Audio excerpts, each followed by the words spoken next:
நாங்கள் கூட பாருங்கள் ஜிலு ஜிலுன்னு இருக்கிறனால தான் சோஃபா முன்னாடி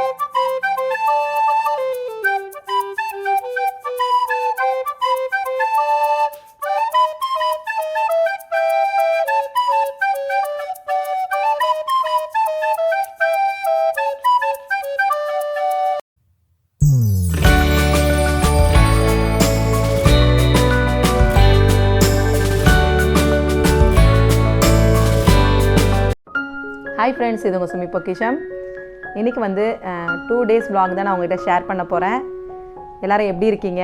மழைலாம் நல்லா பெஞ்சிட்ருக்கு. நாங்கள் கூட பாருங்கள் ஜிலு ஜிலுன்னு இருக்கிறனால தான் சோஃபா முன்னாடி இழுத்து போட்டிருக்கோம். ஏன்னா சாரல் அடிக்கும்.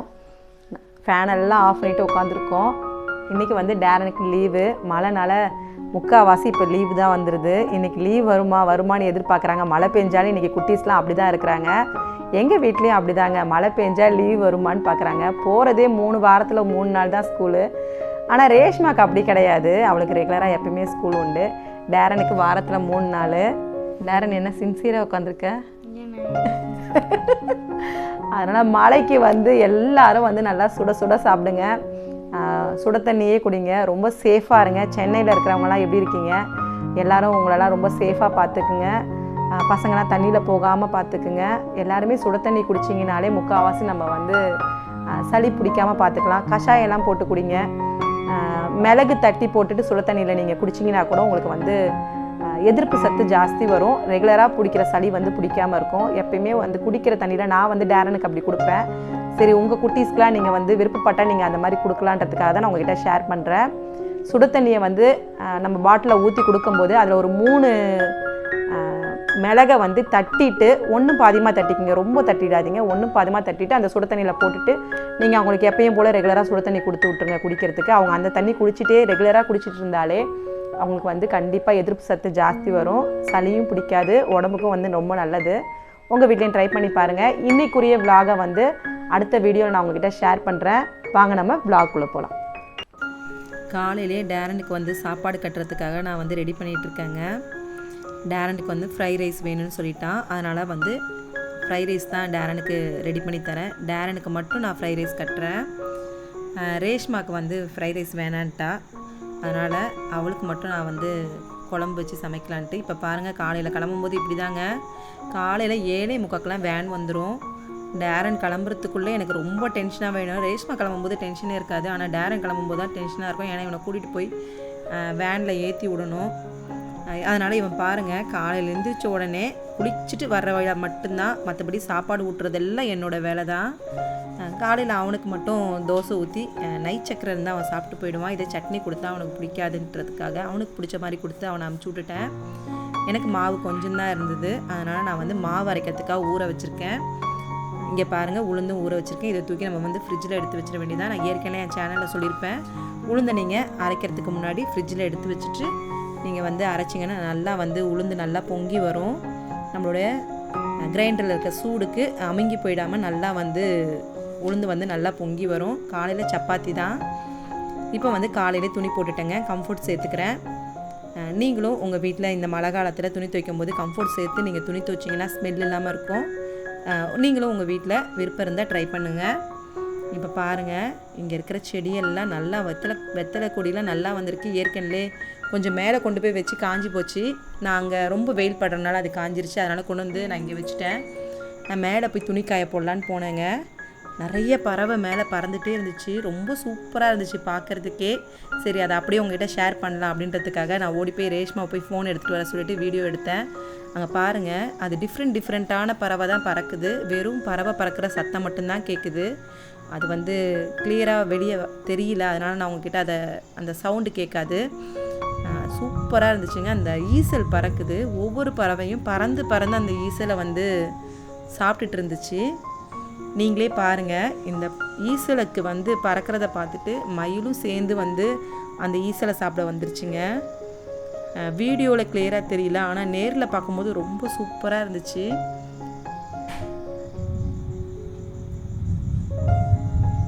இப்போ பாருங்கள், மயில் வந்துருச்சு பாருங்கள். அந்த ஈசல் வந்து கீழே ஈசல் புத்து இருக்கும் போல், அதுலேருந்து அப்படியே வந்து என்னுடைய வீட்டு பின் சைடில் இருக்கிற அந்த சவுறு ஃபுல்லாகவே ஈசல் தாங்க. அப்படியே மேலே ஏறி அப்படியே பறக்குது. நீங்கள் இந்த வீடியோவில் இப்போ கவனித்து பார்த்தீங்கன்னா தெரியும். நாங்கள் நின்றுட்டுருக்கோம். அது எப்பவுமே மயில் எங்களை பார்த்து பயந்துலாம் போகாது. நாங்கள் நின்றுட்டுருக்கோம். என் பக்கத்தில் தான் நின்றுட்டுருக்குது அது. ஆனால் ஈசல் சாப்பிடுது. எப்படி குனிஞ்சு சாப்பிடும் பாருங்கள்.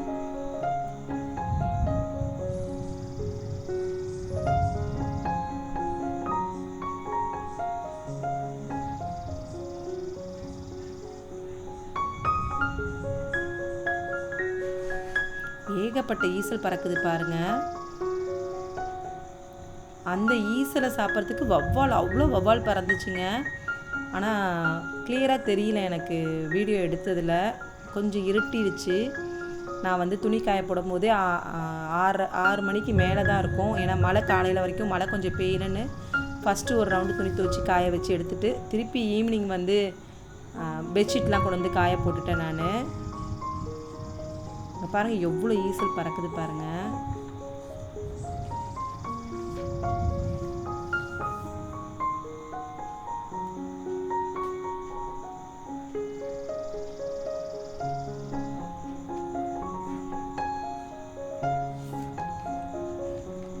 டேரன் ஓடி வந்தோடனே கொஞ்சம் நவுந்துருச்சு.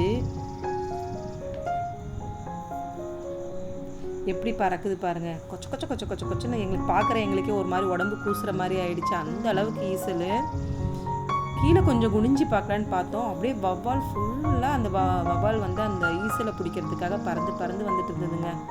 பார்க்கறதுக்கு ரொம்ப டிஃப்ரெண்ட்டாக இருந்துச்சு. நாங்கள் ரொம்ப இஷ்டமாக பார்த்துட்டு இருந்தோம். சரி, அதை அப்படியே உங்ககிட்ட நான் ஷேர் பண்ணேன். இந்த குட்டீஸ்க்கெலாம் எப்பவுமே இந்த மயில் பார்க்குறது ரொம்ப இஷ்டமாக இருக்கும். தம்பி பாப்பாவுக்கும் வந்து பொண்ணுக்கும் வந்து மயில்னால் ரொம்ப இஷ்டம். ரொம்ப நாளாச்சு மயில் காமிச்சு. சரி அவளும் பாப்பா அப்படின்றதுக்காக தான் ஷேர் பண்ணியிருக்கேன். உங்கள் வீட்டில் உங்கள் குட்டீஸாக இருந்தாலும் ரொம்ப இஷ்டமாக பார்ப்பாங்க.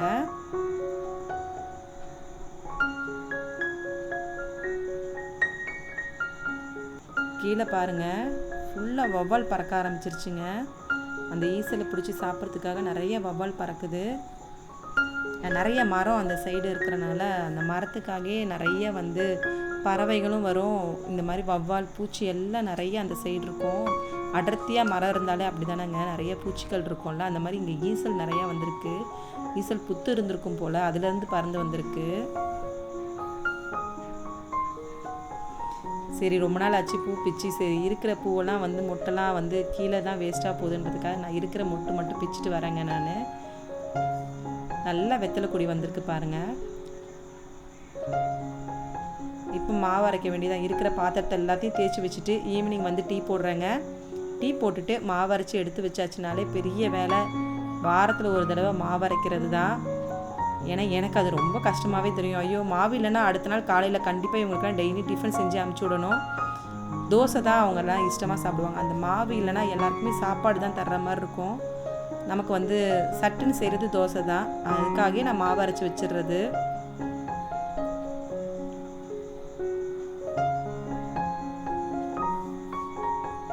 இப்போ பாருங்கள் நான் இருந்த பாத்திரத்தை எல்லாத்தையும் அடுக்கி வச்சுட்டு அழுக்கில் விழுந்த பாத்திரத்தெல்லாம் தேய்ச்சி எடுத்து வச்சாச்சு. மரவள்ளிக்கிழங்கு வாங்கிட்டு வந்திருந்தாங்க. அதனால் எங்கள் வீட்டில் எல்லாருக்குமே மரவள்ளிக்கிழங்கு ரொம்ப பிடிக்குங்க. சரி அதனால் மரவள்ளிக்கிழங்கை வேக வச்சிடலாம். டீ போடுறதுனால டீ குடிச்சிட்டு மரவள்ளிக்கிழங்கு சாப்பிட்ருவாங்க. அதனால் மரவள்ளிக்கிழங்கு தான் வேக வச்சு எடுத்தாச்சுன்னா ஈவினிங் வேலை எனக்கு முடிஞ்சிருங்க.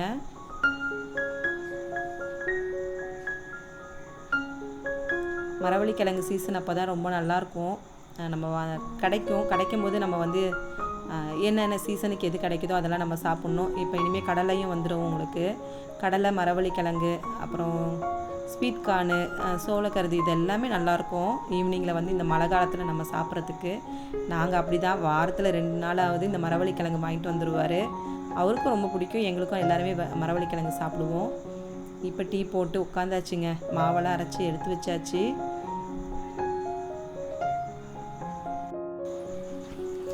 மாவு அரைச்சாலும் அன்றைக்கி வேலை ஜாஸ்தி இருக்கும் இல்லைங்க. அப்படி தாங்க இந்த வேலையெல்லாம் முடித்து எல்லா பாத்திரத்தையும் தேய்ச்சி வச்சு அந்த மாவு அந்த கல்லையும் அந்த ட்ரம் கழுவி எடுத்து வைக்கிறது தான் பெரிய வேலை. அதை கழுவிட்டு அதை க்ளீனாக தொடச்சி எடுத்து வச்சிடணும். நம்ம கிரைண்டரையும் துடைக்கிற மாதிரி இருக்கும். இதெல்லாம் முடிச்சிட்டாலே பெரிய வேலை முடிஞ்ச மாதிரி. ஏன்னா வந்து வாரத்தில் ஒரு நாள் ரொம்ப கஷ்டமாக தெரிகிற மாதிரி இருக்கும். அந்த ஒரு வேலை மட்டும் என்னமோ எனக்கு மாவு அரைக்கணும்னா கொஞ்சம் கஷ்டமாக தெரியும். அவ்வளோதாங்க முடிஞ்சிருச்சு. இப்போ வந்து சூப்பராக சுட சுட நம்ம கிழங்கு சாப்பிட வேண்டியதான். நைட்டு வந்து நான் ரொம்ப வேலை செஞ்சனால வேண்டாம் நீ வந்து எதுவும் செய்ய வேணான்னு சொல்லிட்டு டேரன் அப்போ போய் பரோட்டா சாப்பிட்டு ரொம்ப நாள் ஆச்சுன்றதுக்காக பரோட்டா வாங்கிட்டு வந்தார். அதனால் நாங்கள்லாம் வந்து நைட்டு வேலை செய்யலை, பரோட்டா சாப்பிட்டாச்சு. நைட் டிஃபன் வேலை இல்லைனாலே கொஞ்சம் ஃப்ரீயாக இருக்கிற மாதிரி இருக்கும், அப்படி தாங்க. அதனால் எல்லாருமே பரோட்டா வாங்கி சாப்பிட்டாச்சு. அடுத்த நாள் காலையில் என்னுடைய ரொட்டீன் தான் உங்ககிட்ட ஷேர் பண்ணுறேன். டேரன் காலையில் எழுந்திரிச்சோடனே எப்போவுமே இந்த மீன் தொட்டியில் தீனி போடுறது நானாக தான் இருப்பேன். இன்றைக்கி டேரன் நான் போடுறேன்னு சொல்லிட்டு டேரன் வந்து அவன் போட்டுட்டு இருந்தான். ஃபிஷ் தொட்டி கழுவாமே இருந்துச்சு, இப்போ தான் கழுவின பிறகு ரொம்ப க்ளீனாக இருக்குது. சரி அதை அப்படியே உங்ககிட்ட ஷேர் பண்ணலான் தான். அதில் இருக்க ஷார்க் வந்து ரொம்ப சின்னதாக இருந்ததுங்க, அது இவ்வளோ பெருசாக வளர்ந்துருச்சு. ஷார்க் ரொம்ப நாள் வச்சுட்டு இருக்கவே முடியாது, நமக்கு தொட்டி ரொம்ப பெருசாக இருக்கணும், இல்லைனா அதுக்கு மூச்சு விட முடியாமல் திணறும். நான் அப்படி தான் டேரன் பிறந்தப்போ ஒரு ஷார்க் வாங்கியிருந்தேன், ரொம்ப நாளாக வளர்த்துட்டு இருந்தேன். ஒரு 2-3 வருஷத்துக்கு முன்னாடி தான் அதை கொண்டு போய் கிணத்துல விட்டுட்டோம், ஏன்னா அது டேங்க் பற்றாமல் போயிடுச்சு. அதனால் அதை கொண்டு போய் விட்டாச்சு. அடுத்து ஈவினிங் தாங்க நான் வந்து அதுக்கப்புறம் வீடியோ எடுக்க முடியல. அதனால் ஈவினிங் வந்து ரொம்ப மழை பெஞ்சிட்டு இருந்தனால ஏதாவது ஸ்நாக்ஸ் வேணும்னாங்க. சரி 2 வாழைக்காய் இருந்துச்சு, அதனால் அந்த வாழைக்காவை வந்து நான் வந்து பஜ்ஜி போட்டுக்கிறேன். நான் எப்படி பஜ்ஜி போடுவேன்னா, கடலை மாவு, அரிசி மாவு, பூண்டை வந்து தட்டி சேர்த்துப்பேங்க, பெருங்காயத்தூள் சேர்த்துட்டு உப்பு சேர்த்துட்டு நான் ஒரு பிஞ்சுக்கு மட்டும் ஆப்ப சோடா சேர்த்துப்பேன். நம்ம அதை சேர்த்துட்டு நல்லா கலந்துட வேண்டியதுதான். கலந்து திக்காக கலந்துப்பேன், ரொம்ப தண்ணியாக இல்லாமல் கொஞ்சம் திக்காக கலந்துட்டு நான் வந்து வாழைக்காய் சீவுற அந்த நம்ம கடையிலலாம் வந்து வாழைக்காய் வந்து நமக்கு பஜ்ஜிக்கு சீவுவாங்க பார்த்தீங்களா, அந்த மாதிரி கட்டை என்கிட்ட இல்லை. என்னோடதில் சீவுனா அது கரெக்டாக வரமாட்டுது. அதனால் நானே வந்து அந்த கட்டையில் சீவுற மாதிரியே என்னால் முடிஞ்ச வரைக்கும் நான் வந்து சீவிக்கிட்டேன். நான் அப்படி சீவி எடுத்துப்பேன், இல்லைனா ரவுண்டாகவே நம்ம வாழைக்காய் சிப்ஸுக்கு எப்படி கட் பண்ணுவோமோ அந்த மாதிரியே கட் பண்ணிவிட்டு நான் பஜ்ஜி போட்டுப்பேங்க. நான் சொல்லியிருக்கேன் எனக்கு வந்து அந்த மாதிரி கட்டை வேணும்னு. அப்படி நான் வாங்கினேன்னா அதை உங்ககிட்ட நான் ஷேர் பண்ணுறேன். ஏன்னா எனக்கு அந்த மாதிரி மெலிசாக வந்து பஜ்ஜிக்கு சீவிர மாதிரி கட்டை வாங்கணுன்னு ரொம்ப நாளாக பார்த்துட்டு இருந்தேன். அடுத்த தடவை வாங்கி தரேன்னு சொல்லியிருக்காரு, எங்கேயாவது கேட்டுட்டு அவங்க எங்கே வாங்கியிருக்காங்க பார்த்துட்டு வாங்கி தரேன்னு சொல்லியிருக்காரு. அதனால் நான் வந்து இப்படி தாங்க கட் பண்ணிப்பேன். தோலை எடுத்துட்டு என்னால் முடிஞ்ச அளவுக்கு மெலிசாக எடுத்துக்கிட்டேன் நான். பாருங்கள் எந்த அளவுக்கு இருட்டாக இருக்குது பாருங்கள், சரியான மழைங்க. மழைக்கு வந்து எல்லாருக்குமே ஏதாவது சாப்பிட்ணுன்னு தோணும். அந்த மாதிரி தான் எங்களுக்கு வந்து கிரவுண்டு வந்து கொலை மாதிரி இருக்குதுங்க, லேக்கு மாதிரியே இருக்குதுன்னு வச்சுக்கோங்களேன். எங்கள் கிரவுண்டை பார்த்தீங்கன்னா கிரவுண்டில் மட்டும் தான் தண்ணி நிற்கும், அது கொஞ்சம் குழியாக இருக்கிறனால தண்ணி நிற்கிது போல். ஆனால் வீட்டுக்கிட்டலாம் தண்ணி இருக்காது. அப்படிலாம் எவ்வளோ மழை பெஞ்சாலும் சரி அந்த நேரத்தில் மட்டும் தண்ணி இருக்கிற மாதிரி இருக்கும், ரொம்ப ஓடுற அளவுக்குலாம் தண்ணி இருக்காதுங்க. பரவாயில்ல, இந்த வருஷம்தான் திருச்சிலையும் ரொம்ப நல்லா மழை பெஞ்சிருக்கு. இல்லைன்னா திருச்சியில் அப்படி ஒன்றும் மழையே இருக்காது. இந்த வருஷம் ரொம்ப மழை, திருச்சியே சூப்பராக மழை பெஞ்சிருக்குன்னா சென்னையெல்லாம் எந்த அளவுக்கு மழை பெஞ்சு நிறைய பேர் அந்த தண்ணியோடு இருக்காங்க, ரொம்ப கஷ்டம்தான். ஏன்னா நம்ம மழை பெஞ்சு வீட்டுக்குள்ளே சேஃபாக இருக்கும்போதே நமக்கு கஷ்டமாக இருக்குது, ரொம்ப ஜில்லுன்னு இருக்குதுன்ட்டு. அவங்களுக்குலாம் எவ்வளோ கஷ்டமாக இருக்கும். இப்போ பாருங்கள் நல்லா மழை பெஞ்சிட்ருக்கு. சரி அதனால் சுட சுட பஜ்ஜி போட்டுக்கலாம்.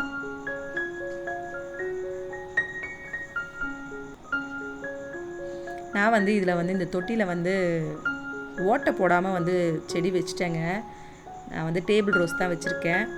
அதை மழையில் வச்சு அழுகி போயிடும், ஏன்னா தண்ணி வெளியே போகாதனால அந்த செடி அழுகி போய்டுன்றதுக்காக நான் வந்து மழையில் படாமல் இந்த சைடு தள்ளி வச்சுருக்கேன். அது தொட்டியில் ஓட்டை போட்டால் உடஞ்சிருமோ அப்படின்றதுக்காக ஓட்டை போடாமல் வச்சுட்டேன்.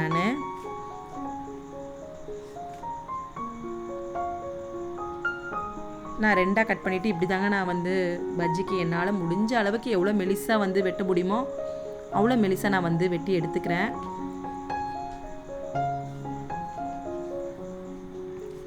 இந்த மழை பெய்யும் போது முறுக்கு செஞ்சு கொடுங்கன்னாங்க, அப்புறம் பஜ்ஜி செய்யுங்கன்னாங்க. மொத்தத்தில் ஒவ்வொருத்தங்க ஒவ்வொரு விதமாக சொன்னாங்க, இதை செஞ்சு தாங்கம்மா. அப்புறமா டேரன் அப்பா சொன்ன பஜ்ஜியே செஞ்சாச்சு. நீ பஜ்ஜியே செஞ்சிரு, வேண்டாம் மற்ற வேலையெல்லாம் ரொம்ப பெருசாக இழுத்துக்க வேணாம் அப்படின்னு சொல்லிட்டு, அதனால் பஜ்ஜி தாங்க நான் கடைசியாக செய்ய ஆரம்பிச்சிட்டேன். அதுக்கு முன்னாடி டேரன் வந்து இப்பயே முறுக்கு போடுங்க, பஜ்ஜியை சேர்த்து செய்யுங்க அப்படின்னா, முறுக்கும் வேணுமா பஜ்ஜியும் வேணுமா. சுட சுட முறுக்கு சாப்பிட்டா ரொம்ப நல்லாயிருக்குங்க. நம்ம வந்து சுட்ட உடனே முறுக்கு சாப்பிட்டு பாருங்கள், ரொம்ப நல்லாயிருக்கும். அது ஆறின பிறகு நம்ம சாப்பிடும்போது கூட அப்படி ஒன்றும் டேஸ்ட் இருக்காது. நம்ம முறுக்கு சுட்ட உடனே சாப்பிடும்போது ரொம்ப சூப்பராக இருக்கும். என்னோடய பஜ்ஜி பாருங்கள் குட்டி குட்டியாக இருக்கும், ஒரு வாய்க்கு ஒரு பஜ்ஜி தான். நாங்கள் வந்து எப்போயுமே டொமேட்டோ கெச்சப் வச்சு தான் பஜ்ஜி சாப்பிடுவோம். எனக்கு தேங்காய் சட்னி வச்சு சாப்பிட்டா பிடிக்கும், ஆனால் எனக்காக நான் எப்போயுமே வந்து செஞ்சுக்க மாட்டேன். அதனால் நான் தேங்காய் சட்னி அரைக்கல. அவங்க எல்லாருமே எப்போயுமே டொமேட்டோ கெச்சப் வச்சு தான் சாப்பிடுவாங்க. அதனால் கெச்சப்போட பஜ்ஜி வச்சு சாப்பிட்டு பாருங்கள், உங்களுக்கு பிடிச்சிருக்கும். ஏன்னா எங்களுக்கு ரொம்ப நல்லாயிருக்கும் டேஸ்ட்டு. சரி, நல்லா இருக்கிற டேஸ்ட்டை எல்லாருக்குமே ஷேர் பண்ணலாம் அப்படின்ற மாதிரி தான் நீங்கள் இந்த மாதிரி கெச்சப்போடு நீங்கள் தொட்டு பார்த்து டேஸ்ட்டு பாருங்கள் எப்படி இருக்குன்னு. நம்ம கடையில் வாங்குகிற பஜ்ஜி கூட ரொம்ப சாப்பிட முடியாதுங்க. ஆனால் நம்ம வீட்டில் சுடுற பஜ்ஜி ரொம்ப சாஃப்டாக இருக்கும். ரொம்ப சாஃப்ட்டுனா அதுதாங்க பஜ்ஜி அப்படின்னு சொல்ல முடியும். நான் கடையில் இந்த வரைக்கும் பஜ்ஜி வாங்கி சாப்பிட்டதே ஒரு தடவை சாப்பிட்ருப்பேன். எனக்கு கடையில் வாங்குகிற பஜ்ஜி பிடிக்கும். ஆனால் வீட்டில் செய்கிற பஜ்ஜி நல்லாயிருக்கும். ரேஷ்மா டேரனும் ரொம்ப இஷ்டமாக சாப்பிடுவாங்க. அவங்களாம் வந்து பஜ்ஜியை வந்து ஸ்நாக்ஸாக சாப்பிட மாட்டாங்க. அவங்களாம் வந்து டிஃபன் மாதிரியே சாப்பிட்ருவாங்க. அந்த மாதிரி தான் எல்லாருமே ஒரு பிளேட் எடுத்து வச்சுப்பாங்க. பாருங்கள், 2 வாழைக்காய் தான், ஆனால் நிறைய பஜ்ஜி வரும். இந்த மாதிரி நீங்கள் கட் பண்ணிக்கிட்டிங்கன்னா அது வந்து நல்லா சாஃப்டாக இருக்கிறதுனால அவங்களுக்கும் வந்து நிறைய சாப்பிட்ட மாதிரி தெரியாது. இப்படி தான் ஆளுக்கு ஒரு டிஃபன் சாப்பிட்ற பிளேட்டை எடுத்து வச்சுப்பாங்கங்க. டேரனும் சரி ரேஷ்மாவும் சரி அப்படி தான் சாப்பிடுவாங்க. அந்த பிளேட்டில் வந்து அவங்க வச்சுட்டு சாப்பிட்டா தான் அவங்களுக்கு சாப்பிட்ட மாதிரி இருக்கும். சின்ன ஸ்நாக்ஸ் பிளேட்லலாம் வச்சா சாப்பிட மாட்டாங்க. இப்படி தாங்க ஈவினிங் வந்து சுட சுட பஜ்ஜியோட அன்னைக்கு 2வது நாள் எங்களுடைய வேலைகள்லாம் இப்படி தான் என்னோடய வேலைகள்லாம் போச்சு. உங்கள் வீட்லேயும் ஈவினிங் இந்த மாதிரி மழை பெய்யும் போது நீங்கள் இந்த மாதிரி பஜ்ஜி செஞ்சு சாப்பிட்டு பாருங்கள். உங்கள் குட்டீஸ்க்கெலாம் ட்ரை பண்ணுங்கள். என் சேனலை தொடர்ந்து பாருங்கள், லைக் பண்ணுங்கள், ஷேர் பண்ணுங்கள். உங்கள் ஃப்ரெண்ட்ஸுக்கெலாம் வந்து கண்டிப்பாக ஷேர் பண்ணுங்க. இந்த வீடியோ பிடிச்சிருந்தால் லைக் பண்ணுங்கள்.